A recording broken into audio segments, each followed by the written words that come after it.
So, welcome to our workshop on the healing power of forgiveness. And as usual, I just want to start with a short meditation. Just give ourselves a chance to come into this space by focusing our minds a bit. We'll use the breath for that. So, again, what I'm sure most of you have a technique you use for meditating on the breath. If you need a suggestion, you might work with the sensation at the tip of the nose, where the air comes in and out as you inhale and exhale. That very subtle sensation there. But otherwise, just work with the breath in whatever way you prefer. And we're going to spend just a few minutes in silence doing this, and then I'll lead you in a short reflection so we can set our motivation for being here today. So we'll begin the meditation now.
To set our motivation for being here today, let's start by just simply reflecting on what it was that brought you here, what you hope to get out of this day together, focusing on this topic of forgiveness. Kind of your own personal motivation first. And just reflect on that for a minute.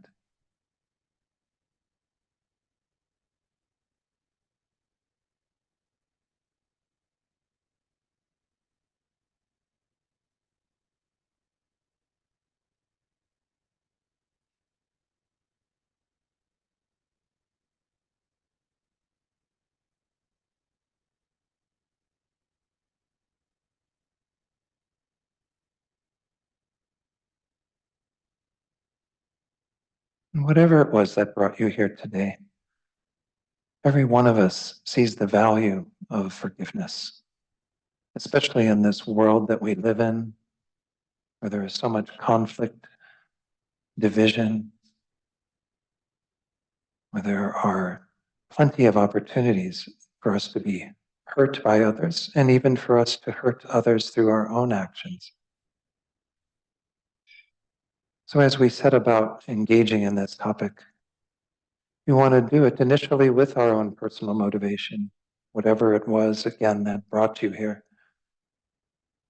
But to recognize that in exploring this topic and developing some skill in forgiving, we're doing this so we can be more at peace and in harmony with others around us.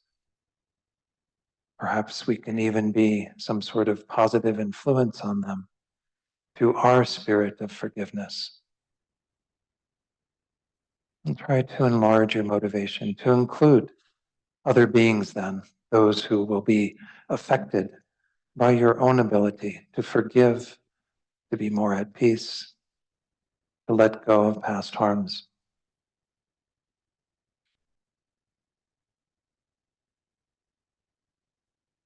And then when you're ready, you can open your eyes fully and we'll begin.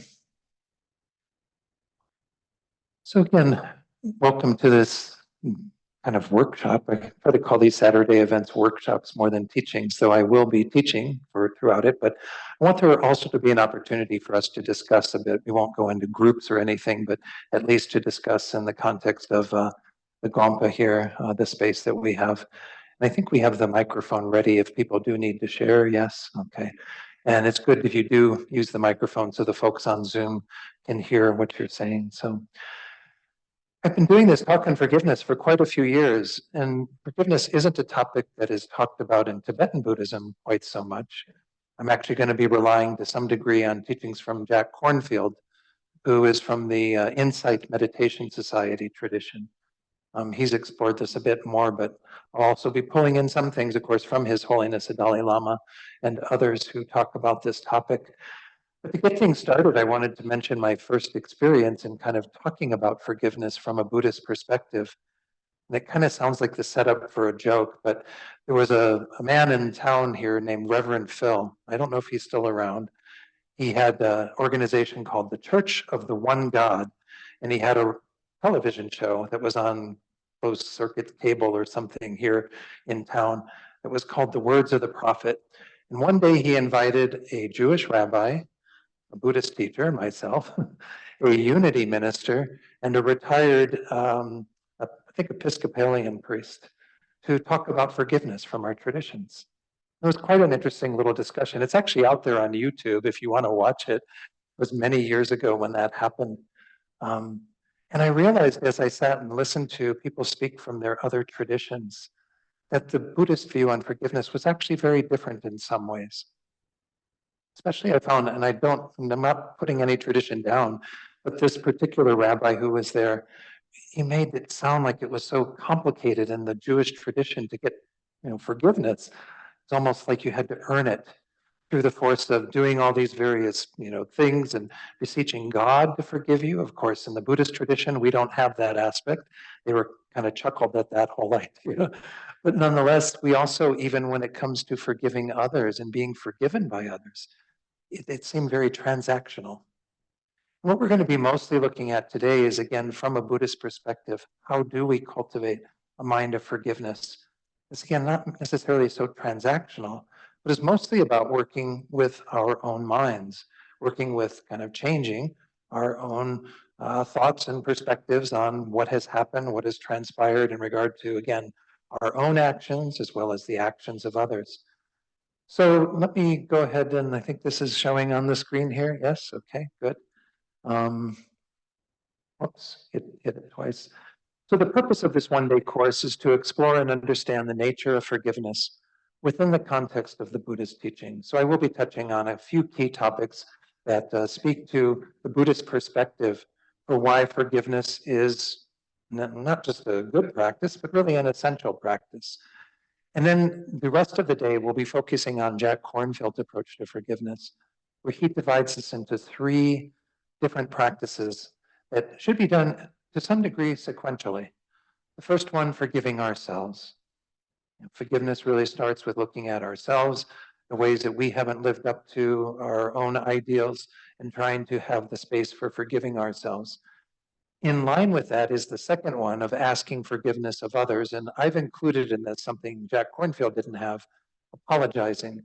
We don't get a whole lot of advice on apologizing in our society. People just say, I'm sorry, and think that's good enough. But I do want to spend a little time talking about apologizing and the necessity of having some key components in that. And then the third is forgiving those who have harmed us, which is what we normally talk about in terms of forgiveness, right? Many of you perhaps came from a place of wanting to develop a more sincere forgiveness for those who have done harm to you or to those that you love, or even other people who are in our world who are, again, perhaps in conflict with us to some degree. And all three of these, when we get to them, are really done in meditation. They might prompt something that we do with the other person in terms of those we've harmed or those who have harmed us. But the real purpose of this, again, is to work on changing our own minds. And then perhaps our actions will change as well. So in terms of the outline for how we're going to go about things, given that that's our purpose for being here, the agenda is to start with the nature of forgiveness. And of course, this is from primarily looking at it again from a Buddhist perspective, but there isn't really a definition of forgiveness given in Buddhism. So I'll be relying upon other approaches to this topic, what forgiveness means. The second is to go into the rationale for practicing forgiveness, again, primarily from a Buddhist perspective. And then again, those three elements of practice, and then conclude today with making forgiveness your life's practice. Let's talk about the nature of forgiveness. What is forgiveness? And it is interesting that in Buddhism, we don't hear the term quite so much. Nonetheless, it is taught. In fact, some of you in the room have taken bodhisattva vows, and one of our root vows, one of the main 18 vows that we take, is to avoid not forgiving when others apologize. And that's actually a very serious kind of grave offense then, if we don't do that. So again, forgiveness is taught, but it's not defined so much, as I mentioned just a few minutes ago. So I went right to the encyclopedia to see what a definition of forgiveness is, and it's described there in the New World Encyclopedia as the mental, emotional, and spiritual process of letting go of resentment, indignation, or anger against another person for a perceived offense, difference, or mistake. So that first part of it, I really like a lot.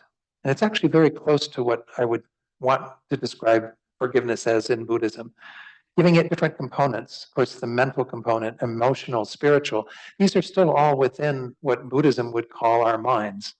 You know, they're all part of the processes that we go about in changing our minds. And then also this other side of it, letting go of resentment and so on.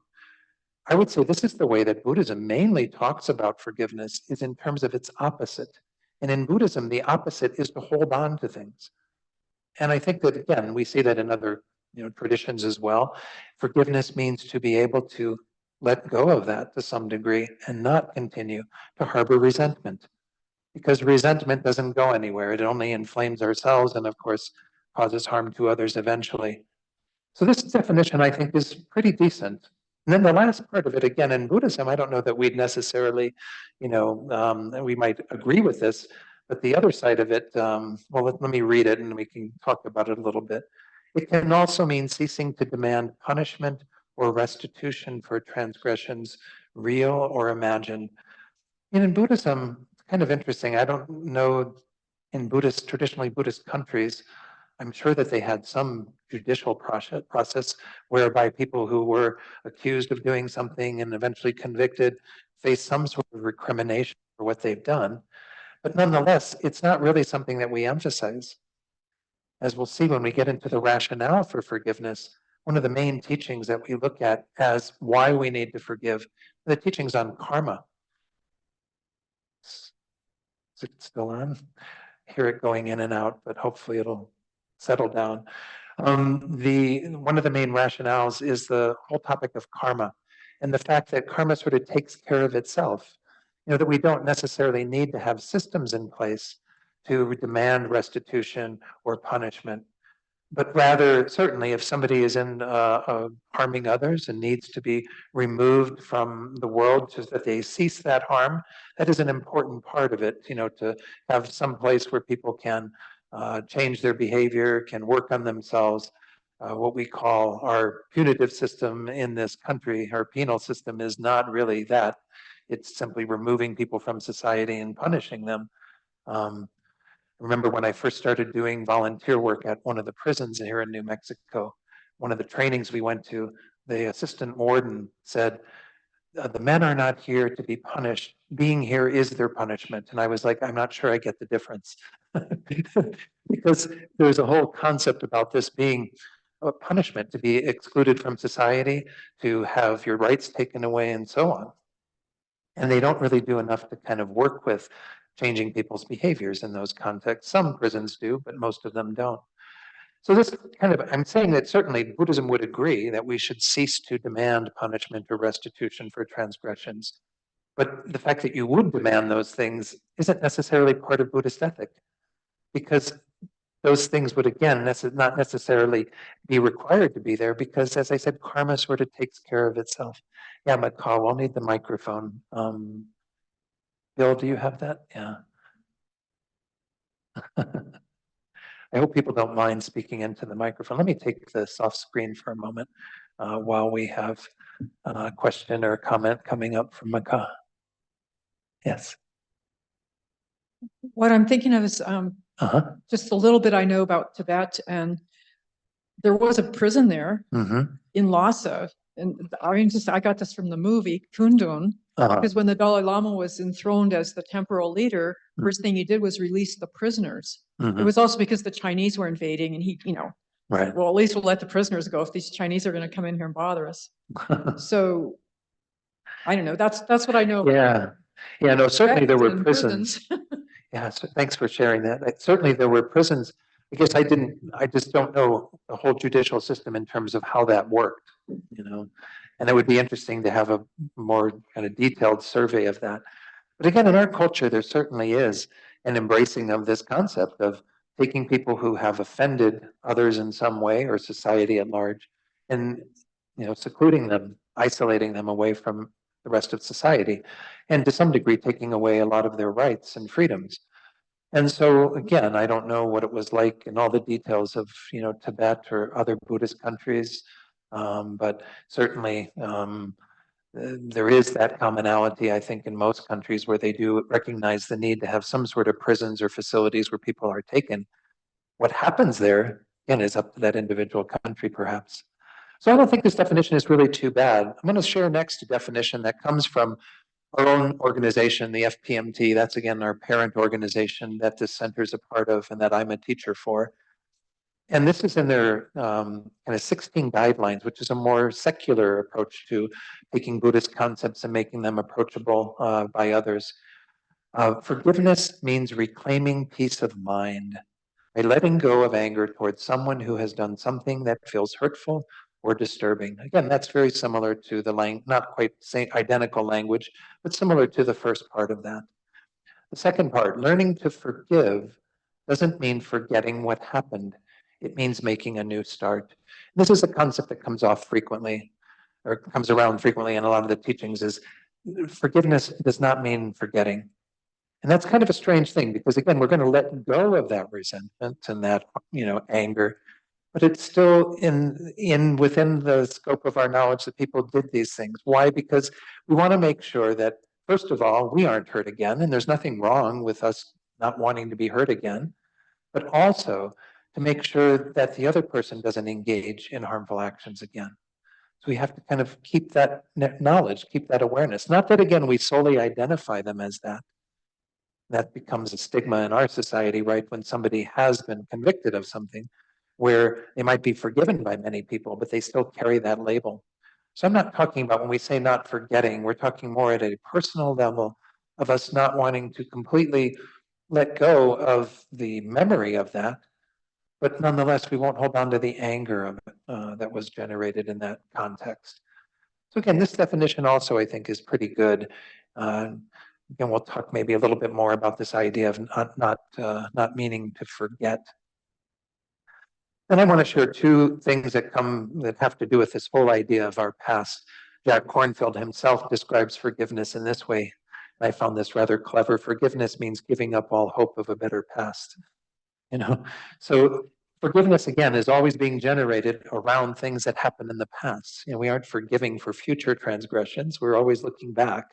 And we always had a hope that it could have been better, but we have to let go of that. We have to accept that the past is what it was. When we're talking about self-forgiveness, that we did the things that we did. We talk about forgiving others, that they did, again, their actions and so on. And then Paul Brose, who's a writer, and I think he's from like Kansas or something. This is the only quote that he's known for, I think. Forgiveness does not change the past, but it enlarges the future. So I kind of like that. It takes what Jack Kornfield says to some degree and talks about the idea of it enlarging the future. And that goes back to, again, even what we saw with regard to the previous slide, right? It means making a new start. It means kind of allowing us to go forward into the future from a different vantage point than where we were when we were in conflict with another, when the forgiveness had not yet been generated. Then I wanted to show something that when I was the first time I did this talk for in a Buddhist context, I looked at this one book that's in a secular book called Forgiveness is a Choice. And I liked some of this, but then I had a real hard time with other parts of this. Joanna North says, when unjustly hurt by another, we forgive when we overcome the resentment toward the offender, not by denying our right to the resentment, which is kind of strange. you know, we have a right to our resentment. I mean, again, in Buddhism, if you want to have that right, well, sure, knock yourself out. But that sounds kind of strange to me, because it's like we're entitled to resentment, and resentment, and as we're going to see, is not a healthy attitude to have. It's actually said to be one of our major afflictions. Okay, so not by denying our right to the resentment, but instead by trying to offer the wrongdoer compassion, love that, benevolence, that's okay, love, wonderful. As we give these, we as forgivers realize that the offender does not necessarily have a right to such gifts. This is like, again, I'm not trying to, poke holes in Joanna North's philosophy or whatever she's holding.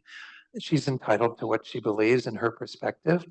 But this whole idea that we have a right to our resentment and they don't have a right to our forgiveness, and this sounds very strange to me. Again, because I think, as we're going to get into later today, we can extend forgiveness in any situation. I don't think there is a situation where forgiveness cannot apply and be kind of worthy of the person to be forgiven.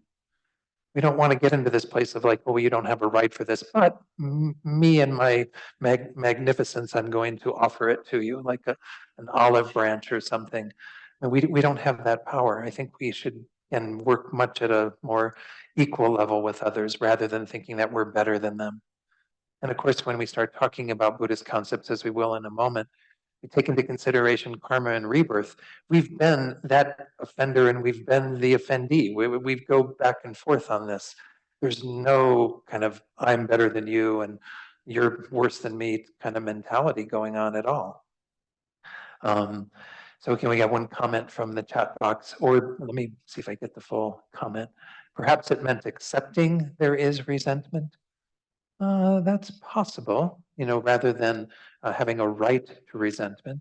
And then it says we're being able to acknowledge it. And certainly we can say that, our having our resentment come up is a natural response. And that's, of course, why we need forgiveness and why we need these skills, because it is a common tendency. So we do need to acknowledge when it arises, to have a right to it. And such a sounds the language is a little strange.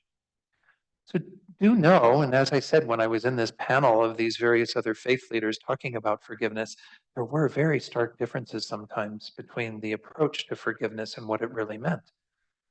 So today we're going to be mostly looking at it from that perspective of it being an internal process that we need to go through that has a mental component, an emotional component, of course, a spiritual component. And all of this, I think, we'll be touching on as we go through the instruction and get our heads around what forgiveness is in Buddhism. The rationale for practicing forgiveness, you could probably find other teachings in Buddhism that would support the practice of forgiveness. But, I'm going to share a few of them. I mean, why should we forgive? Why should forgiveness be a part of our practice? Does anyone want to add something before I show the slides? Why would it be good to forgive? I think I've talked about it a bit already, but maybe from your own experience even. What have you found helpful about forgiving in the past? Anyone? You're free. Okay, you become free. You're able to and have that freedom that is letting go of the past, of past harms. Good. Anyone online want to share anything? And unmute, and we'll hear you in the Gompa here. Oh, there's something in chat. Thank you, Lou. For self-healing. Yeah. Again, we're the ones that benefit most from forgiveness. Others may be able to benefit. We'll talk about that as well a little bit later. But that's not in the main goal. The main goal is to heal ourselves. Yeah. Anyone else? Anything you'd like to share? Lorna, please. Yeah, well, Oh, we're not hearing you here. Oh, Lou's going to work on the volume, making sure that we've got you on board. Sorry about that, Lorna. that's okay. I can put it in the chat. No, it's that we got you just now. Just came on. So please. Okay. share. Well, if we don't forgive, then we're carrying anger. So good. it's basically helping us deal with our anger and our attack or our aversion. Exactly. So Good. on dealing with that.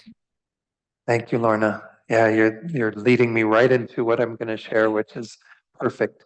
Because of course, this idea of holding on to anger is also one that we need to kind of take into consideration. Macaw has a comment. Why forgive? Yeah. Well, if we don't forgive the person, we're harboring negative thoughts about them probably in that process, which is with our thoughts, we're not helping them, we're more harming them. Exactly. So it's, rendering it down. Are we helping them or harming them? Well, as a Buddhist, we want to help people not even have thoughts that could be harmful to them and like put them in a box. Right. Good. Now, that's also a very important point, because otherwise, again, they're not then the object of our concern and therefore of our compassion, our love, other thoughts we're trying to cultivate in a more universal way, especially again in this Mahayana tradition. So good.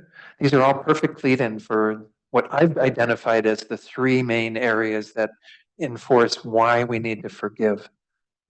And they have to do with the teachings in Buddhism, first on the role of karma and interdependence. I kind of lump those two together, even though they kind of two separate topics to some degree, but I'll explain that in a moment. The faults of anger and hatred. Anger is one of the three poisons, as it's often called, and obviously has a lot of detrimental impact on others and our world, but also harms ourselves greatly. And then the need for compassion, to what Macaw was saying, that if we're excluding others, well, then we can't have compassion for them if we're putting them in that box of the person who's offended us and so on. So the role of karma and interdependence. I'm going to start with just one little slide that's from Arya Nagarjuna, the great philosopher of the Middle Way and great practitioner, lived in the 1st, 2nd century. From non-virtue comes all suffering, likewise all unfortunate rebirths. From virtue comes all fortunate rebirths and the happiness within all births. And just a very kind of the most essential point of karma, which is karma is the force by which we have various experiences. If we have created non-virtue, then we experience suffering. If we've created virtue, we experience happiness. It's a simple formula, but one that, again, the world is often blind to, and even as Buddhist practitioners, we have a hard time adopting it fully. In the context of forgiveness, we can say that there's a few different angles that we can look at this. First of all, in terms of when we are offended, and I'm going to mostly talk about it from that point of view of others offending us. Certainly, again, we offend others too, and we can use the same logic. But we'll talk about it from the point of view of when others have done things that have harmed you. Well, in Buddhism, we never put the blame entirely on the other person, right? The other person is involved because they're doing what they're doing, saying or, holding particular thoughts or even, doing things physically that might harm us. But why are we the recipient of that? In Buddhism, it's only due to our own karma. Now, of course, the immediate thought that when we hear that is, oh, well, then I must have been a pretty horrible person if I'm experiencing this suffering in this way. Those sorts of thoughts shouldn't even enter into the picture because we're mostly talking about simply a mechanism by which cause and effect operates in our world. We have great confidence in cause and effect in our physical world because we attend to things with, really meticulously, making sure that we do the right things that cause the right results physically in our world. This is why all the science and understanding of the mechanism by which things are happening, like climate change and so on, are very important. So we understand what physical causes we are doing that are creating the physical effects. That's how we plan gardens. That's how we work on cars. Everything is related to the whole idea of cause and effect. We can find what is causing something, then we can potentially have control over the effect. But in Buddhism, this is also in regard to our experiences. It's not just this law governing the world around us, it's how we are living our lives. So that when we engage in, again, non-virtue, the result is definite to be suffering. You don't get happy results from engaging in non-virtue. You don't get happy results from engaging in non-virtue, or you only get happy results by engaging in virtue. You don't get suffering results by engaging in virtue. This is the law of karma working in this way. Now, again, there's a delay between when we engage in an action and when we have to experience the results. But sometimes we will have some kind of register of something that happens even at the moment when we engage in something virtuous or non-virtuous. It gives us a clue as to what direction we're going in. And nonetheless, you often have to wait for the results to know exactly, what the ramifications of that action were. And we don't have the ability to always understand that. The Buddha gave many teachings kind of detailing the way in which certain actions bring about certain results. You do have to take it somewhat on faith, based on your own dedication and devotion to the Buddha's teachings, that you found them to have some integrity on their own, and so therefore you can sign up for this principle of karma. I always joke that if you were, for example, you were getting ready to step on a cockroach or something, you're putting your foot down, and then a huge foot was coming onto you, you'd get it right away, right? You'd be like, okay, I won't smash this poor little bug, because I know I'm going to get smashed in the future or something. I'm going to have to face that suffering. But we don't have that, right? We don't see the immediate effects of our actions other than what we might feel in the moment. Oftentimes we don't feel good when we did something bad, right? You flip off a driver or something that really upset you, and then you get home and you go, I just feel so horrible that I did that. Just, it wasn't a right behavior to engage in. But, we don't see the karmic effects of that. So we're going to talk more about karma as we go through this. So this is the first perspective, though, is that when I'm on the receiving end of some harm, I've created the causes for that. I'm kind of a co-creator of that. And that already lessens the sense of vindication towards the person who's engaged in that, because it's not entirely their thing. It's something you created from your point of view. You created the target. They simply shot the arrow. If you didn't have the target, there'd be nowhere to shoot the arrow. Okay? But the other side of it that is an important understanding in this is that when we are seeing others through the lens of karma, we're understanding that when they are harming others, such as ourselves, they are creating the causes for their own suffering. And they're doing that often through ignorance. Oftentimes we talk about this being one of the main forms of ignorance that sentient beings have, is an ignorance of the law of cause and effect, where they don't have the awareness as they go about living their lives that they are creating their future suffering. And this will be also an understanding that we bring into why we generate compassion for them.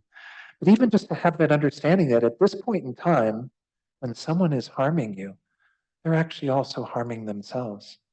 They're actually creating patterns for their own future suffering. So we have to, again, have that understanding of this karmic process that's going on. Interdependence comes into play here because we recognize also that there are many other causes and conditions that are involved, and it's really not even just two people. If we have someone who's harming us, that's all that's involved. There's also a confluence of all kinds of other causes and conditions that are creating that. Look at factors in our society or things that are happening. Sometimes we are on the receiving end of anger from somebody who's had several things happen that day that have led them to a point where they've reached their limit, right? They're completely full and that something has to spill out, and it happens to spill out at us, right? That's because nothing arises in isolation. The Buddha taught interdependence as the way that everything is existing from myriad factors and conditions that are bringing it about.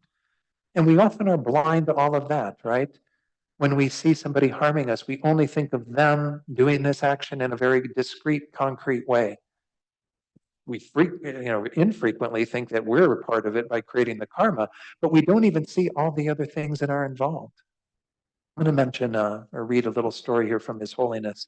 His book called it's actually him being interviewed by Victor Chan, a book called The Wisdom of Forgiveness. In this, he talks about a story where there's a Tibetan boy. He heard the story through his contacts in Tibet.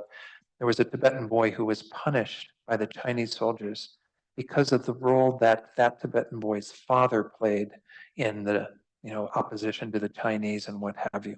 And when His Holiness heard this story about this Tibetan boy, he kind of expressed what happens here. I'll read the words from Victor Chan's interview with him. His Holiness says, "First, I was angry. Then I felt sorry for the officer, the person who was harming the Tibetan boy. The officer's action depends on his motivation. His motivation depends on propaganda. Because of propaganda, the counter-revolutionary father is seen as evil. Elimination of evil is something positive. That kind of faith, wrong faith, you can't blame that person. Under circumstances like that, even I myself may act like that. So thinking along this line, instead of anger, forgiveness and compassion came.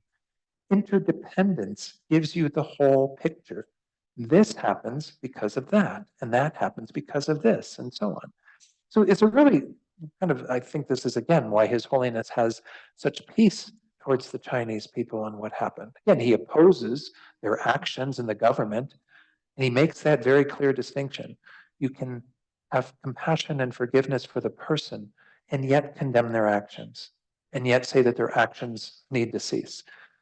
When we're holding this view of interdependence, we're understanding that there are many things that lead people to do what they do. And the biggest one, of course, is their own deluded minds, their own lack of how to be in the world, and the effects that their actions are going to have on others and on themselves. Again, this is what all Buddhist psychology is about, just trying to unravel all of that so that we can be free ourselves from these patterns and then help others to be free from them. So when we see things through the lens of karma and interdependence, the things are happening through this conglomeration of factors that is not just one little discrete person who's harming you and us poor victim over here. It's actually quite complicated. We have that phrase, right, sometimes that hurt people hurt people. And so we don't know the hurts that other people carry. I think there's that one quote, I can't remember who, some Greek philosopher who talked about how we can't understand the kind of the baggage in a sense that people are carrying with them. And I'm not coming up with the right quote for it. Alexander of Philo or something is the person, but I'm losing the quote. The idea is that everyone is walking around with these amazing burdens. And look at our world right now. I mentioned in the motivation how we need forgiveness in our world because this is what's going on. People are hurt. People are coming from a place of feeling like the world's against them. Other people are against them. Whatever side of the fence you're on politically or whatever, you're dealing with that kind of reality. So we have to see the bigger picture. And of course, Buddhism embraces that concept, not to see things in isolation, but rather to understand why beings do what they do. And it's because own karma, their own delusions. This is one of the most fundamental things that the Buddha taught. So again, I'll touch on karma here and there, but that's one of the main underpinnings for why forgiveness is not just necessary, but again, comes from our Buddhist understanding. We recognize why other people harm us and why they harm others. And we have, again, the space for that understanding to allow for forgiveness. The second one, there it is, Augustine of Hippo. No, this is a different quote, sorry. That's a different quote. Let me do these two quotes. And these are touched on, I think, in the comments that some of you had. I think even what Deborah shared was similar to this. Holding on to anger is like grasping a hot coal with the intent of throwing it at someone else. You are the one who gets burned. This is a quote that's attributed to the Buddha sometimes, but it is actually a bit questionable according to a website called Fake Buddhist Quotes. There's a monk, Theravadan monk, who actually decided he would devote some of his time to debunking a lot of these fake quotes that are out on the internet by trying to find the actual sources in the sutras.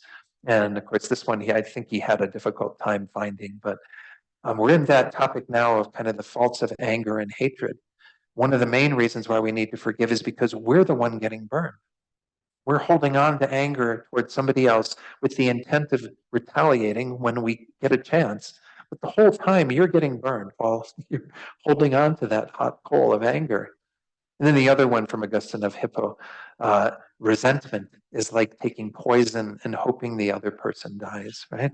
Because we're taking the poison. And this is one of the most basic things we need to understand about why forgiveness is essential.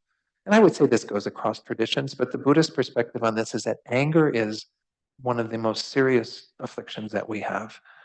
I mean, look at what's going on in our world. It's driven by, perhaps we can look at it and say some things are driven by attachment, this desire to have what we seek. But what happens when we don't get what we seek? Anger comes forward. That's the whole Buddhist philosophy of those two being two of the main delusions that we vacillate between. We live our lives from a vantage point of attachment, wanting things to go our way constantly, every moment of the day, expecting that. And then when it doesn't happen, we have resentment, anger. Anger is what happens when attachment doesn't get what it wants.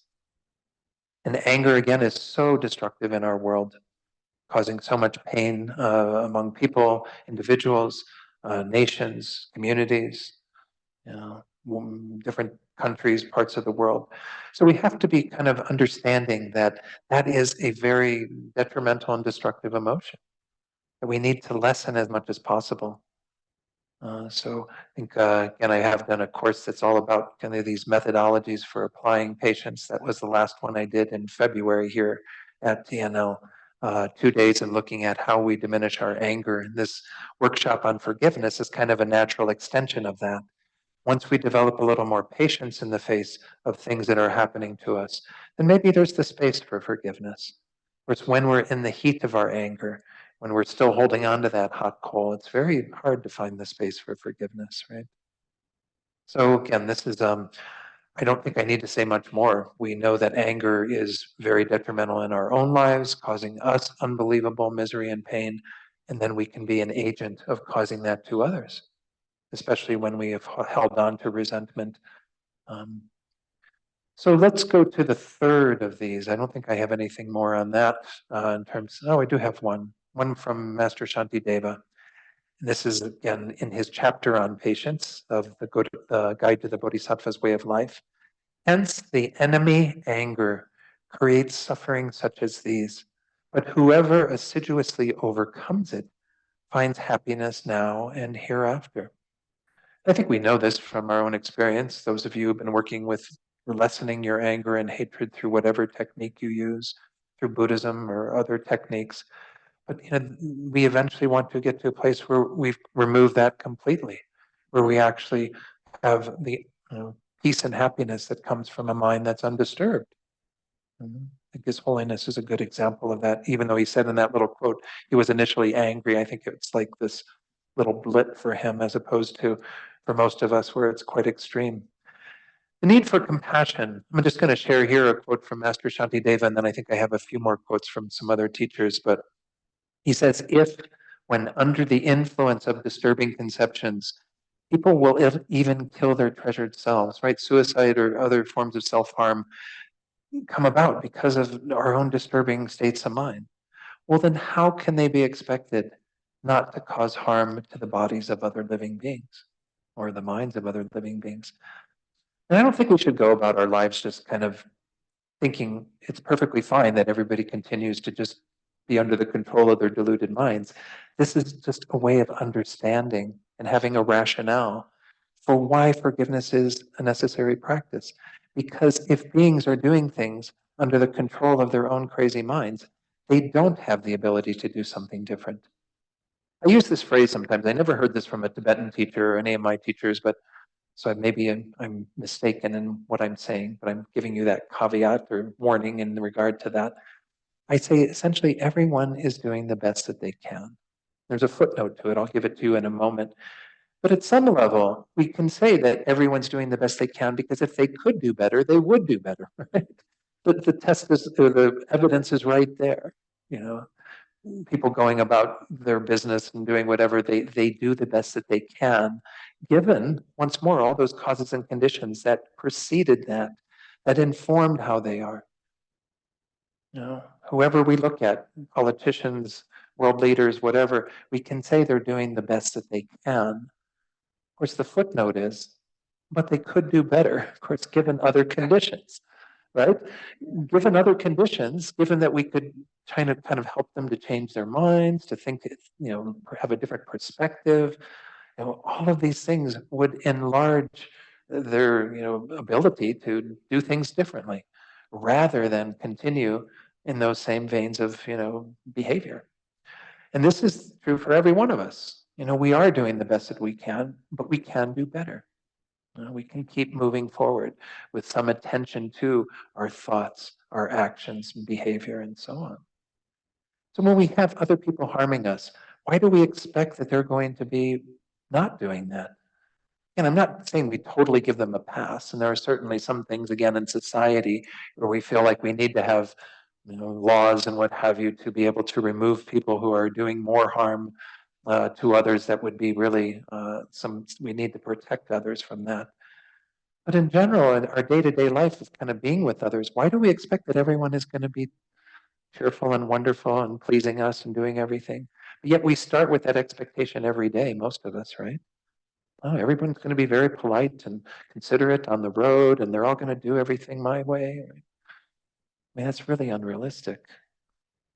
You know, so we have to, again, find a way to bring that understanding to a place of compassion rather than a place of anger. Because this is what the Buddha was teaching right from the beginning. Again, the Four Noble Truths Sutra, the first truth that, you know, everything is at some level unsatisfactory. We're dealing with an unsatisfactory situation. The second noble truth, and that's because we're under the control of our karma and afflictions. That's because we are the creators of our own misery. And so if others are creating their own misery, they're objects of compassion for us, not objects of anger, because that's the same situation we find ourselves in. We're also under the control of our own crazy minds and own ridiculous behavior. So again, compassion is a justifiable and necessary response to all beings.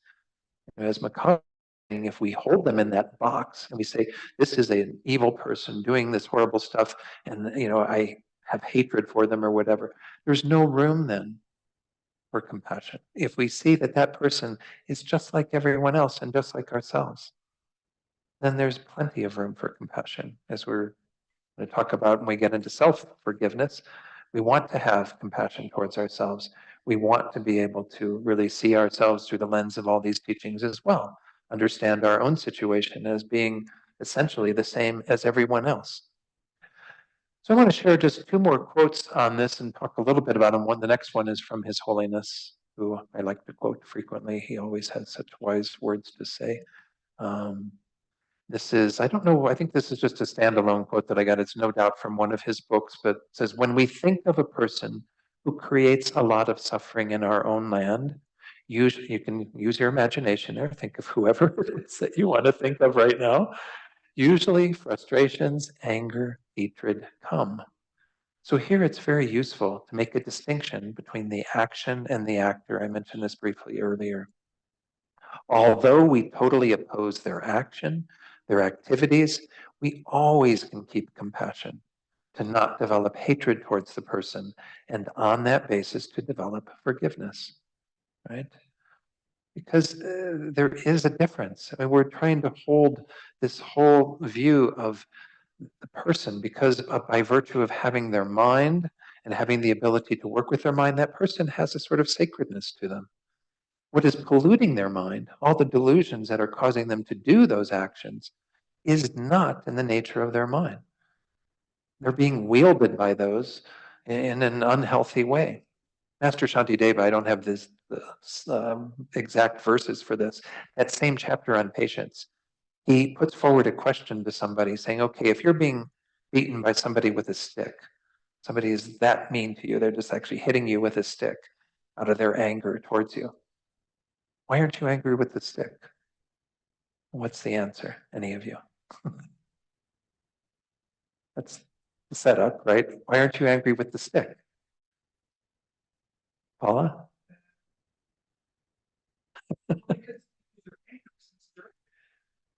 Your anger would be misdirected at the stick? Okay, so you're getting at what the follow-up that if you ask people, well, why aren't you angry at the stick? Well, you'd say, well, no, I'm angry at the person because the stick is being wielded by the person, right? We have that idea again that the stick wouldn't just jump up off the ground and start hitting you, right? It needs to be wielded by a person. Well, then Master Shantideva says, well, you shouldn't be angry at the person either. Why? Because they're being wielded by their delusions. I know this sounds a little strange because from a Buddhist perspective, we do want to take ownership of the contents of our own minds, right? And we do want to say, okay, now I become more responsible for my lessening my anger so I'm not harming others. But when you have someone else who doesn't even have that awareness or knowledge, well, they are in a sense being wielded by their own delusions, right? They don't even have an awareness of it or an ability to control it. I mean, we don't have as much control as we'd like, but at least we're learning tools. At least we're coming to things like this on a Saturday and wanting to develop more ability, have control over our own minds so we stop harming other people. Then we won't be wielded by our delusions any longer. And of course, the Buddhist path, third and fourth noble truths are that you can have an end of all these factors and being under the control of all this and cease all of your dissatisfaction. And there's a path that leads to that. That's the fourth truth. We at least are trying to practice that and get to a place eventually where we won't have those distorted states arising.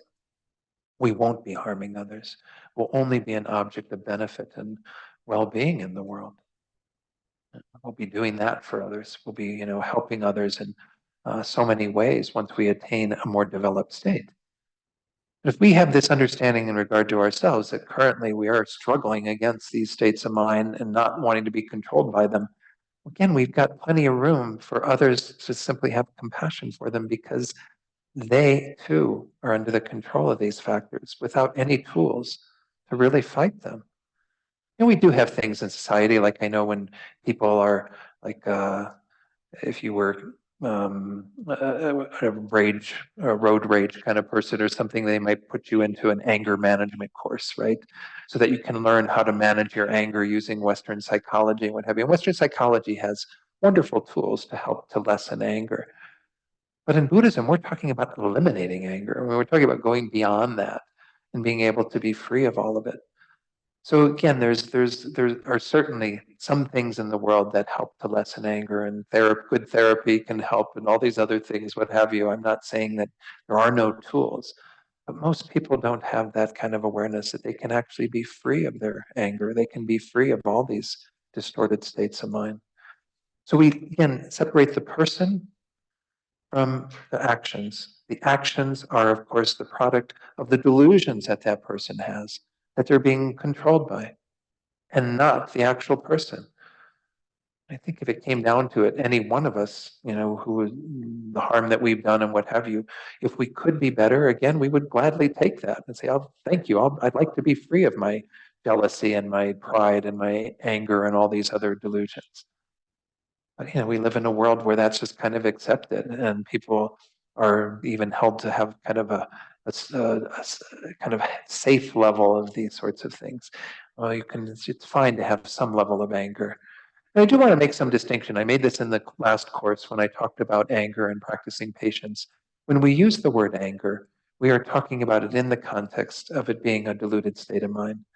There can be, according to His Holiness even, what we might call a more justifiable anger, where we have this kind of righteous indignation at things that are going on in our world that need to be addressed. And that's a powerful force for change in our world. But it's done out of compassion. It's not done out of the delusion of anger. If it's done out of the delusion of anger, it only stirs up the pot more, right? We can be agents of change in our world. We have to have the right motivation. So this idea of compassion, this third of these three reasons, is really, essential as well. And of course, in the Mahayana path that we practice here, this is so much of our practice. I think the Buddha was asked in one sutra, could we say that compassion is a part of our practice? And the Buddha said, we could say compassion is the whole of our practice. You know, when we have compassion for ourselves, compassion for others. I have one more small quote from Thich Nhat Hanh, who we lost, almost 2 years ago now, I think, that he passed away. Forgiveness will not be possible until compassion is born in your heart. Even if you want to forgive, you cannot forgive. So from his perspective, it's a really key ingredient to having forgiveness be complete, is to be able to have compassion for the other person, to see them through that lens, to understand that, again, why people are hurting others, why they did things to us. If we have a Buddhist perspective, we have a much greater grounding for a compassionate response.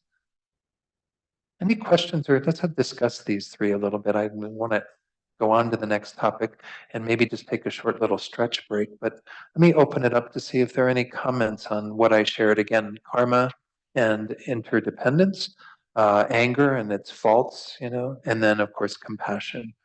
In my estimation, these are three of the main rationales for practicing forgiveness. Okay, Paula has a comment here in the Gompa. Yeah. I have issues with looking into my past and beating myself up where I could have done better, but I probably did the best I could at the time. But I keep beating myself up, and even Geshe says you're just hurting yourself by going back all the time and looking at that. And I think, isn't that just a part of self-forgiveness? That, I mean, I did the best I could with the mentality and whatever I had, but I have a real issue with that. And at 70 something, I have a few things to look at. Few things you've accumulated through your years on this planet. Yeah, we'll talk about that more in the topic of self-forgiveness that we're going to go into shortly, but I think this is a very common thing, that we do tend to beat ourselves up. And I would say when we talk about self-forgiveness, again, this is coming up very shortly, that's one of the main purposes, is to be able to let go of some of that self-torture that we do of just beating ourselves up for how we've been deficient in our actions in the past. And if we hold this understanding, what I just went through, that again, under the control of our karma and other factors, we were doing what, again, we were called to do, that we were doing the best we can, as you even said in your comment. Secondly, that to be angry and upset at ourselves through looking back that way is just as harmful as being angry at others. Why should we continue to fuel our own anger towards ourselves? It doesn't make much sense. And then the third, to have some compassion for ourselves. Self-compassion is a very hot topic in Western psychology as well as Buddhism. Kristen Neff has done some amazing research on the benefits of self-compassion. I think, using that as well as a technique of self-forgiveness is really valuable. Maybe I'll even explain her little self-compassion break that she uses and suggests that people use when we get to that topic of self-forgiveness. We have to find some space to be able to look at ourselves a bit more objectively rather than so subjectively, where we're kind of taking on all of that, what a horrible person I am kind of mentality. And instead, we're open to seeing ourselves through the lens of these teachings as another suffering sentient being. Yeah, we'll talk about that more though. Thanks, Paula. Yeah, Maka, please. So in regards to what Paula said, and in terms of, like, isn't that sort of the aim of the purification practice, the Vajrasattva practice? And I'll talk about purification as well when we get to self-forgiveness or forgiveness of oneself, and kind of the importance of using that. Well, and I'm just wondering, like, does it work? I mean, I've tuned in because Venerable Katie's been doing that at a certain time every evening, and I get bored with it, and it's like hocus pocus. I think, like, well, maybe on some level I am purifying, my craziness from the past where I've hurt other people, but I don't know. Like, does it work? Like, the people from the group come back and say, "Hey, I did this for a month, and now I'm like." I think, and my friends are friends with me now when I offended them. I don't know. Well, and I think again, we have to go back. This is a very good question, Mikal. We'll talk about again these four opponent powers of, that we need to apply as well as self-forgiveness. Because self-forgiveness isn't again a tool that's taught in Buddhism to deal with our negative karma that we've created. The purification practice is what is taught. And I think that again, the concept is that the expectation should be that we ourselves start to feel like we've changed our minds and let go of some things to some degree through that purification practice. We will see over time that conditions become improved, because that's the whole point of purification, is to remove what are our obstacles in our lives, the things that are kind of causing us to have physical impairment or verbal impairment or even mental impairment. All can be purified through purifying those three doors of body, speech, and mind. So the idea is that that is what we eventually see, but we may not see immediate improvements in our relationships with others or other. I mean, we're working on our own minds. How others are with us still may be playing out to some degree. But the karmic effects, we should see a lessening over time. And to some degree, people who have done longer retreats of purification, they often have like a standard 3-month retreat where you do Vajrasattva practice 4 times a day, and it's really intensive. But some of these people come out of these retreats, they do feel like they've gotten rid of a lot of kind of, I don't know if you want to use the word negative energy, but it's like, what is karma? Karma is kind of an energy. It's this force of our mind in the past that keeps staying with us, producing various causes or results on the basis of the causes that we created. So the idea is that that begins to show in our lives to some degree. But we can't have the expectation that, oh, I've been doing all this purification, everything's going to be peachy keen. In fact, they sometimes say it starts off the opposite.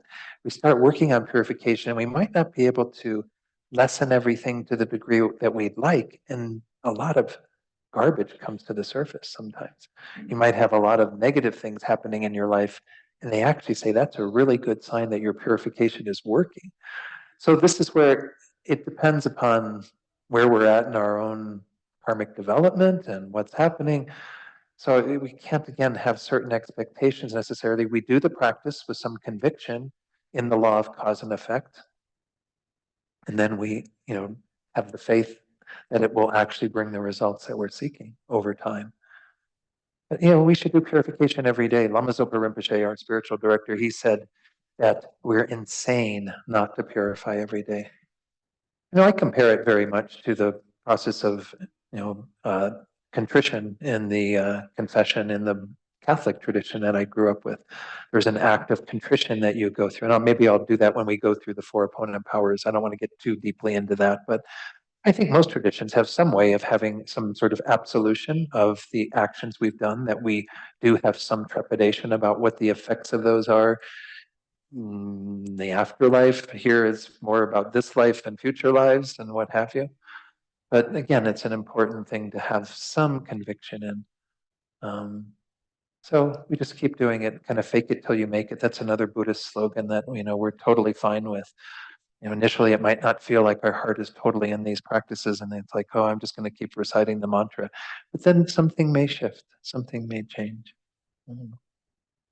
Let's take a little break, and then we'll see if there are any further comments. But again, just 5 minutes or so, because we're going to do our lunch break in about 45 minutes. But I do want people to get a chance to stretch, use the restroom, whatever you need to do. So about 5 minutes from now, I'll find the bell and ring it when we're ready to resume. All right. So we got a few people coming in yet from the kitchen here at the Gompa, so I'll just wait another minute. Let me just see if were there any comments from anyone online in terms of what I shared just before, those 3 things that inform our practice of forgiveness, why we forgive. Any comments from anyone online? I don't know if there's anything in the chat box. I didn't see anything. Okay. So, Naga, do you have a comment? Yes, please. I think regarding the self-forgiving, I've been practicing that without knowing that is part of it. Because when I do the Vajrasattva practice. Mhm. Because putting ourselves in the situations that we didn't know, that I started forgiving myself to be in those situations. Yeah. Yeah. Thing. Thanks for sharing that. Yeah. Self-forgiveness, I mean, it's not talked about again in the context of purification, this practice again that I'll talk about briefly, but I think it makes perfect sense to combine those two things. To kind of see that we want to have a spirit of forgiveness towards ourselves that informs how we go about this process of purifying, kind of removing the negative imprints. So as we get into this next section, where we talk about these three steps in forgiving, self-forgiveness, seeking forgiveness of others for what we have done, and then the forgiving others for the harm they've done to us. I do want to mention that I have a few handouts that were on the website. You don't need to have them in front of you because I'm going to be putting all the information on the screen. Just know that if you want to have some of that information to work with, it's out on our website at the link for this course today, the course materials. One is the forgiveness meditation that I took from Jack Kornfield. So again, that is entirely, I'm indebted to Jack Kornfield and his work for that.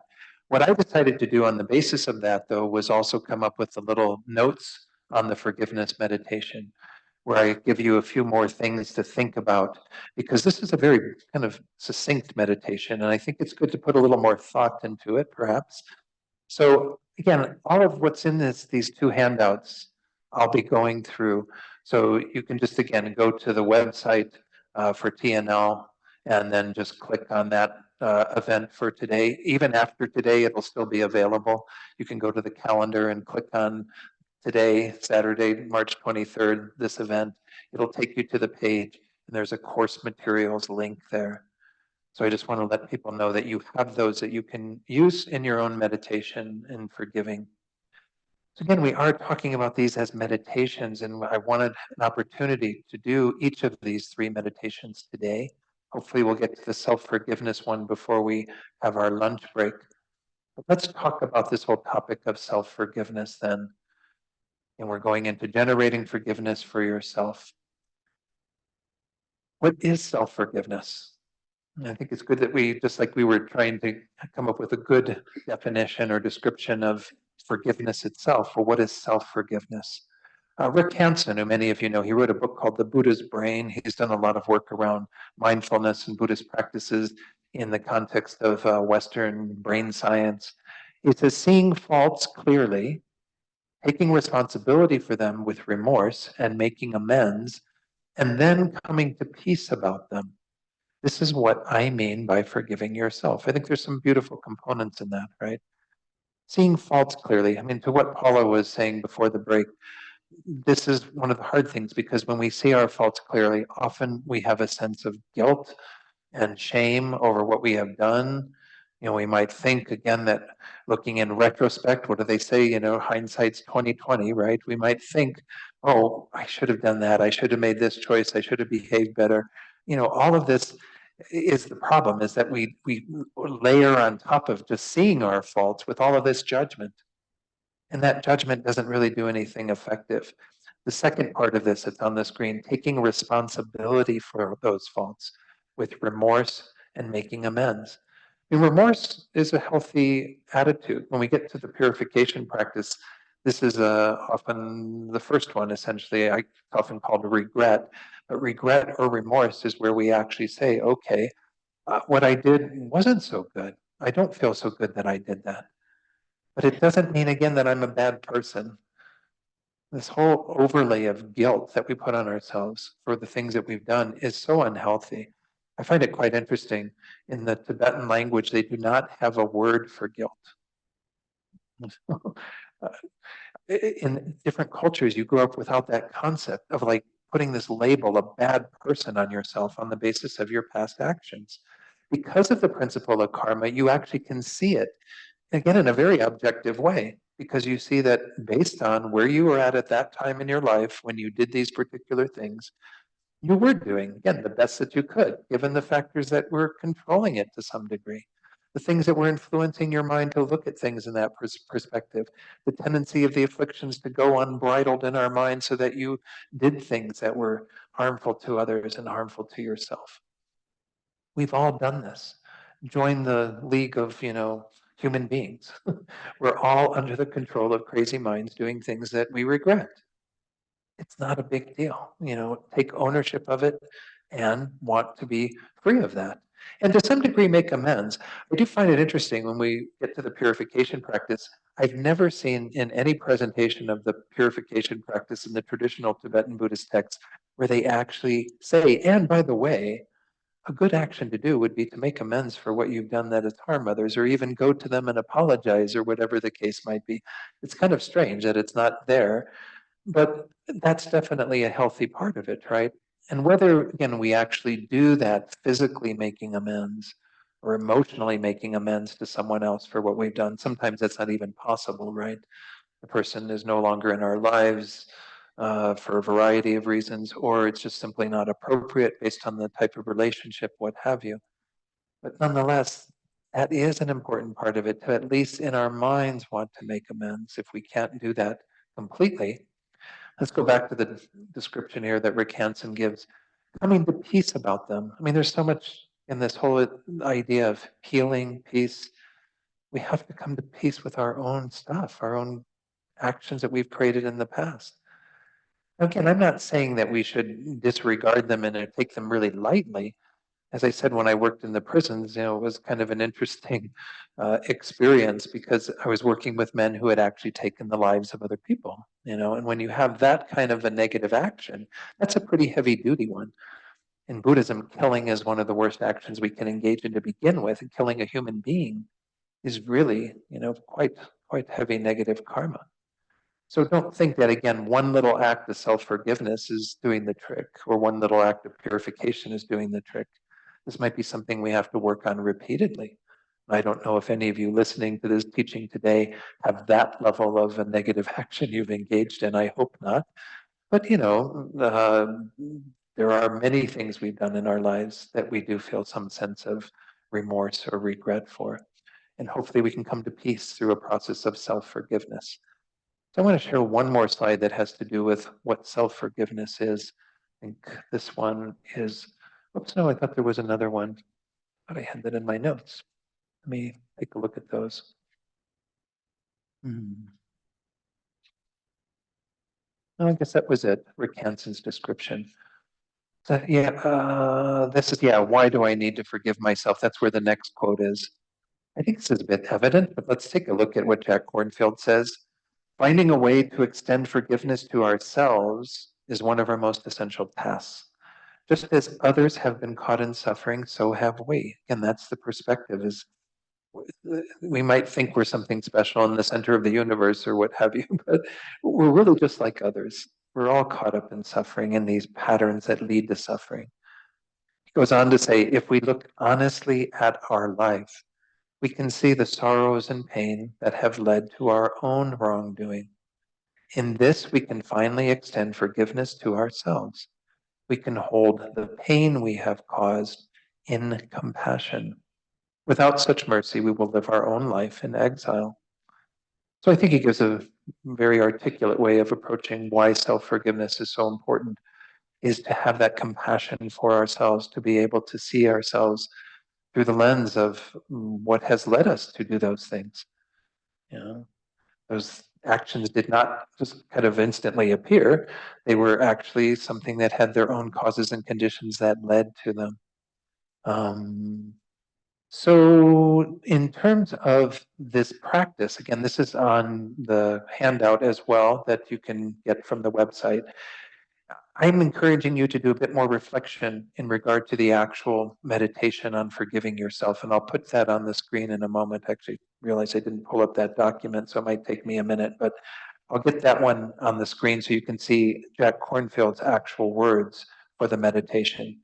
But I encourage you, before you engage in a meditation on self-forgiveness, first, as it says on the screen here, to reflect on how you have not forgiven yourself fully for any of the three types of actions you have done that have harmed yourself and which have often also been harmful to others. I mean, there are instances of things where we have mainly harmed ourselves, but most of our harmful actions also were of detriment to others.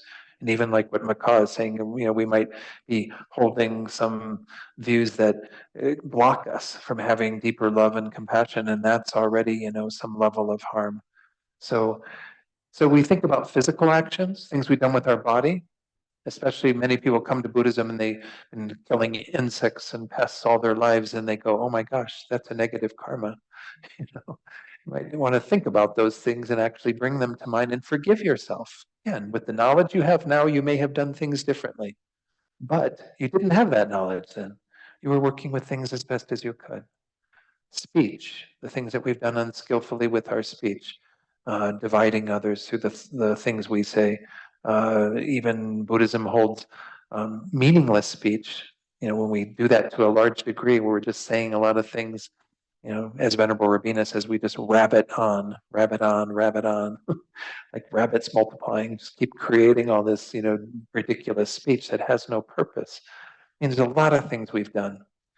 Thoughts, anything that we've done just through our mental door that we've expressed in simply thoughts that perhaps never got to physical actions or speech. And to forgive ourselves fully for those. So it's just like in the purification practice, we want to bring to mind the things that we regret, that we have some remorse for. Then begin self-forgiveness with less significant things and work up to those that are heavier. And this is just the general advice that's always given, is that we start with things that are small simply because it's easier perhaps to let those go. For the guys that I was working with in prison who have taken someone's life, I still would say work with that when you can or as soon as you can, but that's a heavier one to really forgive oneself for. I can't even imagine what these guys would go through in trying to heal that wound that they created in such a permanent way to another being, by taking the life of another human being. And then, of course, that they did to themselves by doing that negative action. So it is generally advised to start with less significant things. And then one thing that I threw in here, I think this is on the basis even of a woman named Gina Sharp, who's also an insight practitioner and teacher. As you do this practice, appreciate your good qualities, especially your willingness to work with your own faults in this way. Again, a lot of people in the world don't even want to look at their faults, don't even want to admit to them, don't even want to, have any process of healing from that. So appreciate that. Appreciate the other good qualities, things you learned from those experiences. The way that, again, now in your current situation, you wouldn't do those things again. Appreciate all those qualities, the changes that you've made in your own mind and your own behavior. Acknowledge what you have already done in this life to learn and grow from those experiences. I was kind of jumping ahead to that and what I just said. We have gone through a lot of experiences where we've done something negative, but we learned from it. We would never do that again. Next, observe whatever feeling of forgiveness that arises in your heart, as well as the thoughts in your mind and sensations in your body. Try to make this as holistic as possible, to feel it in your heart, your mind. In Buddhism, we kind of equate those two to some degree, not completely, but it's all within the sphere of our mental experience. And then any sensations we have physically.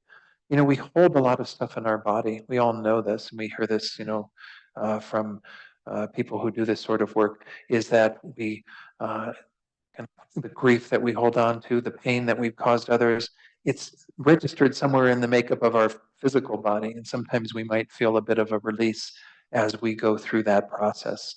And again, this is what I'll show you in a moment in terms of Jack Kornfield's actual meditation on this that you do on the basis of these preliminary thoughts. Then engage in the practice that Jack Kornfield again has. I'll show it on the screen in a moment, as best as you can, even if it doesn't feel genuine at first. Becomes more authentic. Again, fake it till you make it, and perfectly fine. It might feel like just a bunch of words or thoughts at this point, but it will have an effect.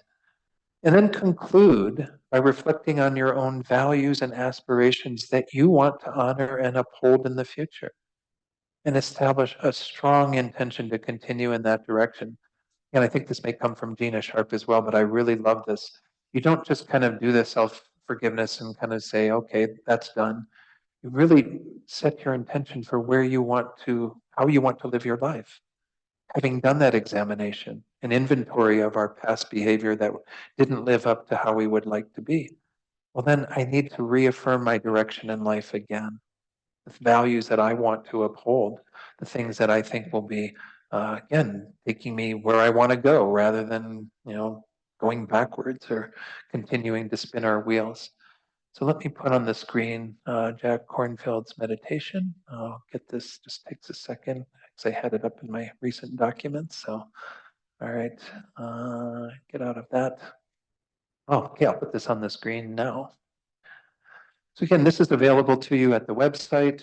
Again, I've tried to find it again at his website now. And I found it many years ago there, but I don't think it exists quite in this form.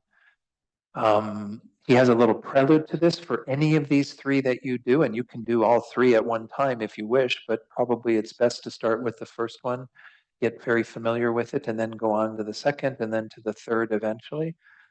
But as he says in the preliminary there, let yourself sit comfortably, allowing your eyes to close and your breath to be natural and easy. Let your body and mind relax, breathing gently and so on. I mean, maybe I'll read this as we do the meditation together. I think we'll have a little time for that. He says, let yourself feel the pain of keeping your heart closed. Then, breathing softly, begin asking and extending forgiveness, reciting the following words. So again, this is what we would essentially be meditating on, is that first box or that first section, generating forgiveness for yourself. He says, there are many ways that I have hurt and harmed myself. I have betrayed or abandoned myself many times through thought, word, or deed, knowingly or unknowingly. Feel your own precious body and life. Let yourself see the ways you have hurt or harmed yourself. Picture them, remember them, feel the sorrow you have carried from this, and sense that you can release these burdens. Extend forgiveness for each of them one by one, and repeat to yourself. And again, he has some standard things that he finds useful, but you can come up with your own words here for what feels comforting and nurturing to you. And again, we'll go through that when we do the meditation. It's kind of interesting. His whole perspective that he takes is not the ways that you've hurt or harmed others, but obviously that's how we also hurt and harm ourselves. So don't think that, again, because that's not really mentioned in this section, that that's not what we're thinking about, is actions that have harmed others, because karmically we've damaged ourselves every time we've done something that harms others. So any questions on that before we do the meditation? We'll just do like I don't know, less than 10 minutes probably to do it. And acknowledging that you may want to spend more time on your own doing this, depending upon what you're working with, but no questions? Okay, then let's do this meditation together. So we'll do what Jack Kornfield says, allow ourselves to kind of sit comfortably and allow our mind and body to relax as much as possible. Sometimes it's useful to take a few deep breaths before we begin. As you breathe in, just feel the body expand, as if like every cell in the body is becoming larger through inhaling. Then as you let go of the breath gently, feel the body kind of contracting back to a relaxed state. So just do a few breaths like this, and then I'll lead you in this meditation.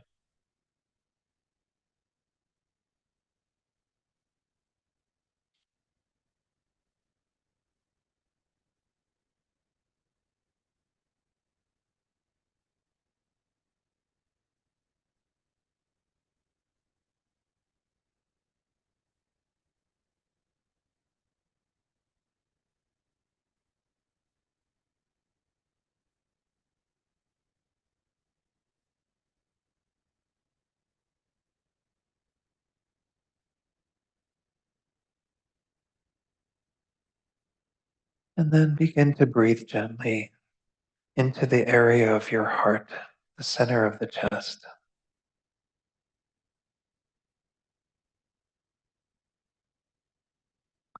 And let yourself feel the barriers that you've erected and the emotions that you have carried because you have not forgiven yourself.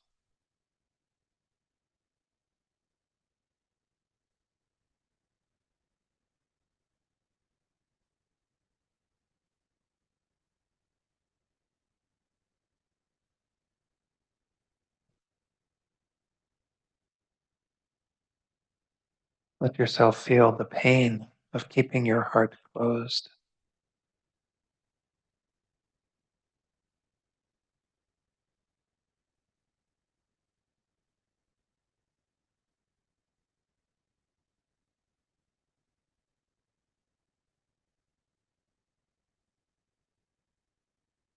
And then breathing softly, we'll begin asking and extending forgiveness for ourselves. And we'll do that through the words that I'll share with you. Trying to let the images, the feelings that come up grow deeper as you contemplate these words. There are many ways that I have hurt and harmed myself. I have betrayed or abandoned myself many times through my thoughts, my words, my deeds, knowingly or unknowingly.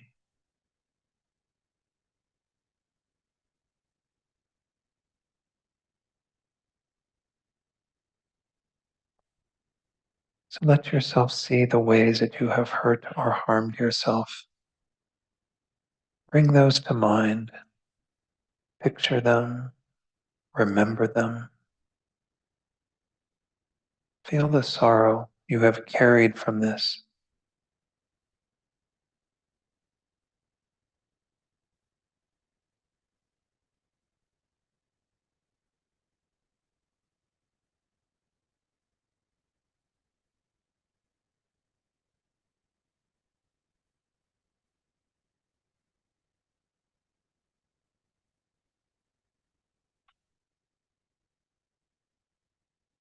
And now sense that you can release these burdens. Extend forgiveness for each of them, one by one. And you can repeat these words to yourself or others that are of comfort to you. For the ways I have hurt myself through action or inaction, out of fear, pain, and confusion, I now extend a full and heartfelt forgiveness. I forgive myself. I forgive myself.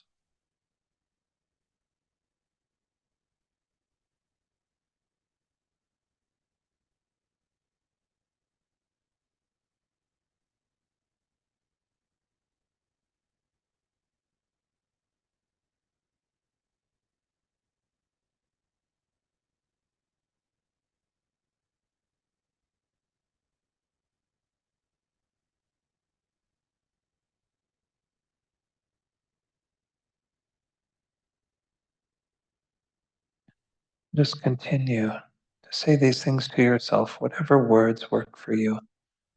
Words of self-forgiveness. Try to sense again what is going on in the body, the mind, the heart, as you engage in this practice.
And then also take note of the ways that you learned from those past experiences. The process of forgiving yourself for them, also acknowledge the qualities that you possess now,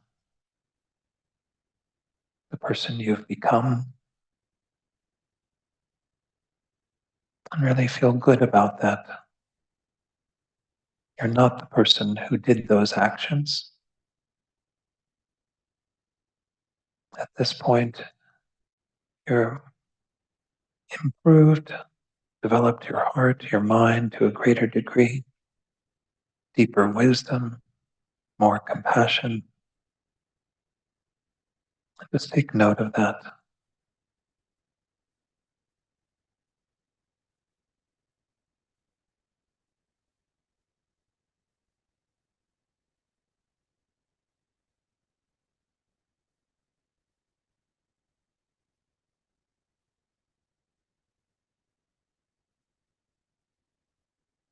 And before we conclude, also to reaffirm the values that you want to live your life by,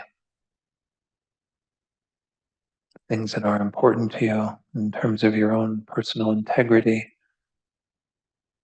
and set a strong intention to let that be your guide going forward so as to avoid creating similar mistakes in the future.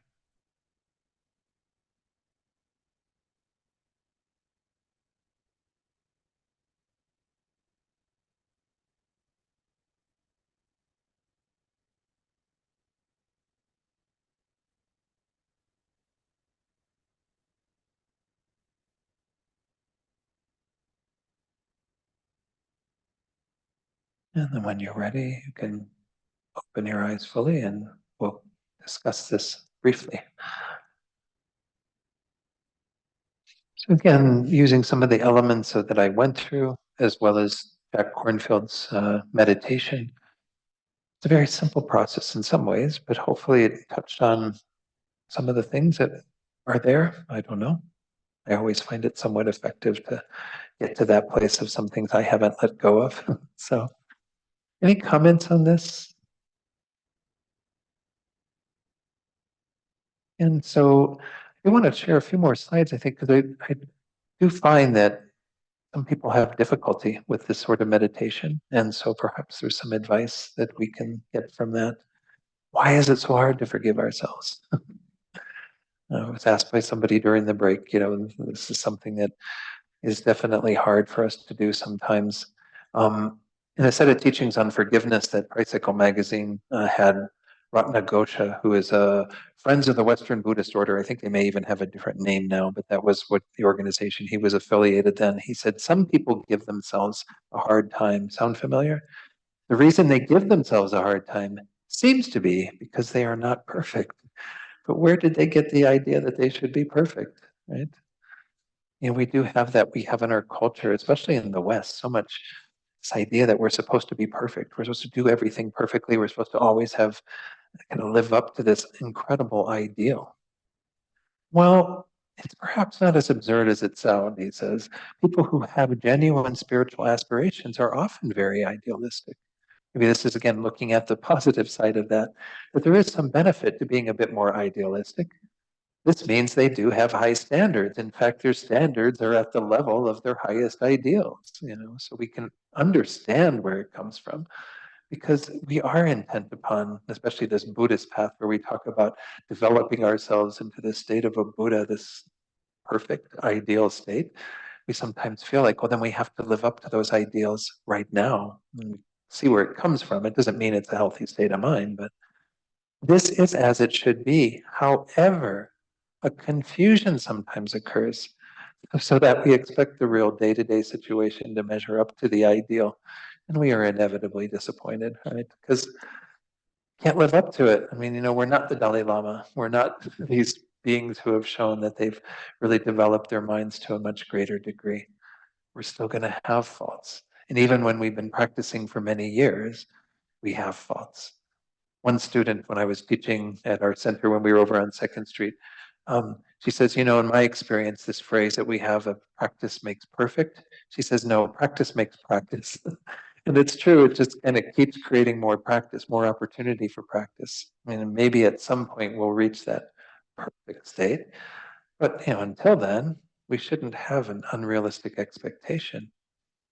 So he concludes, he says, we need to forgive ourselves for not living up to our ideals all the time, while at the same time striving to live up to our ideals. It's a bit of a paradox, but they work, really. I mean, we say, okay, I can't quite live up to it now. I have to forgive myself for being where I'm at. And we're all doing the best we can, as I said earlier.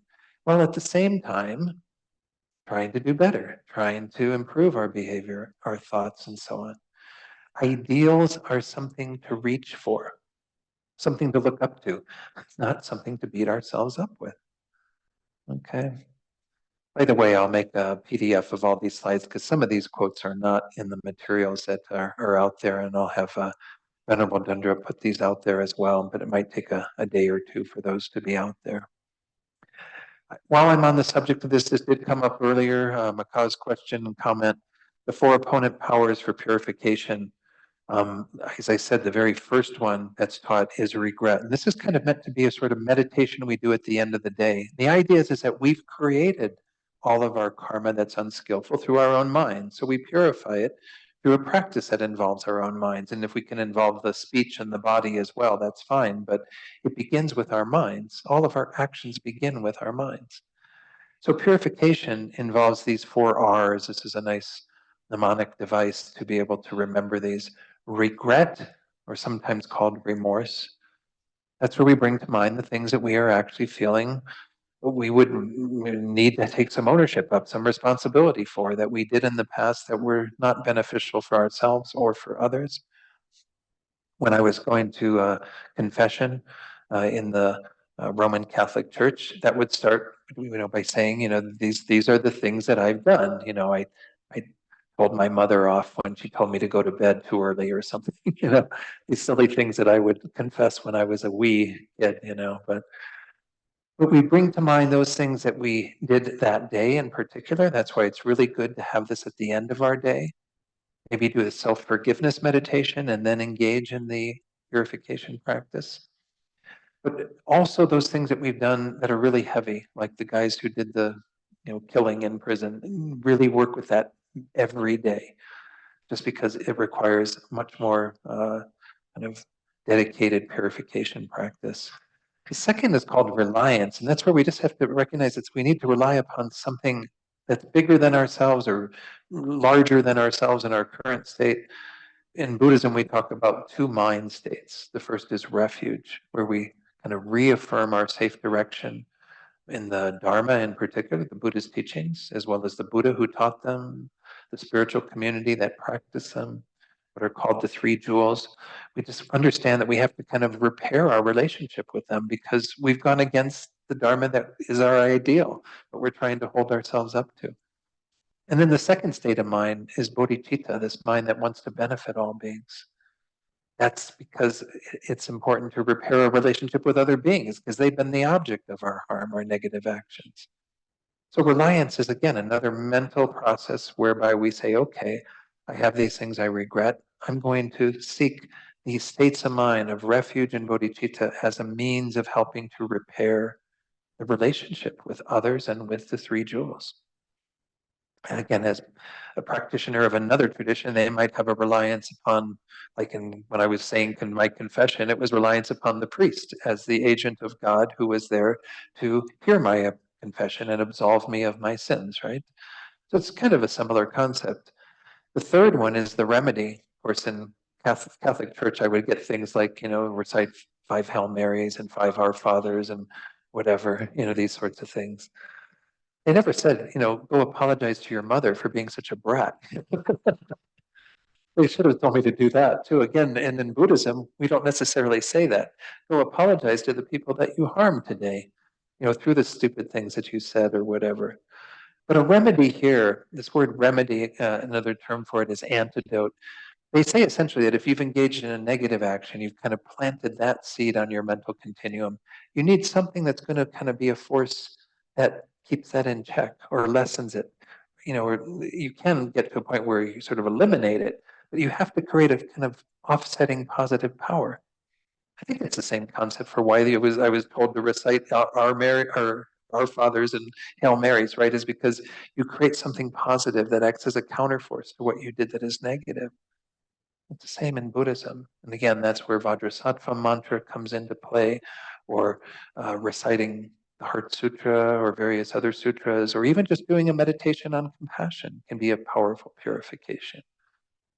And then we have the final of these, which is called resolve.